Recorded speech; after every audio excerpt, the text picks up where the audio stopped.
فخر دارم از دوشنبه من که در آن ساکنم، در کنارش هر زمان بریده گردد باطنم.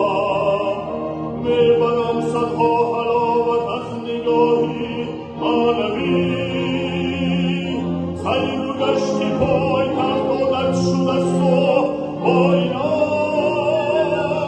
شهر خرم از چمنزار است و باغ و بستان، بخشدم گلهای زیبا هر زمان آزادم.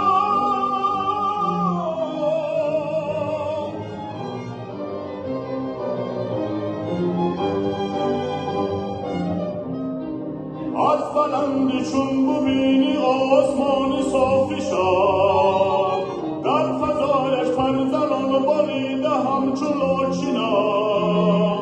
دخترانی پایتخت اطلس چکند رسم و بار، کوچه ها و سبزه پایندازان چون قالینم. ای نهانی صاف ماند آسمانی صافی شد، امر مردم را در این زیبا زمین من ضامنم، من ضامنم، من ضامنم. فخر دارم از دوشنبه من که در آن ساکنم، در کنارش هر زمان بریده گردد باطنم.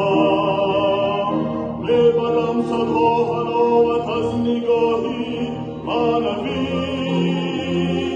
سیر و گشت پایتخت عادت شده است و آینم.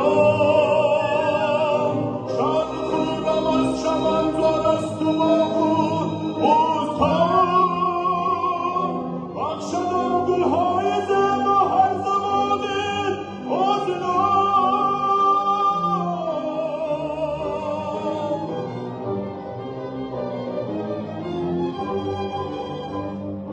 فخر دارم از دوشنبه من که در آن ساکنم، در کنارش هر زمان بریده گردد باطنم.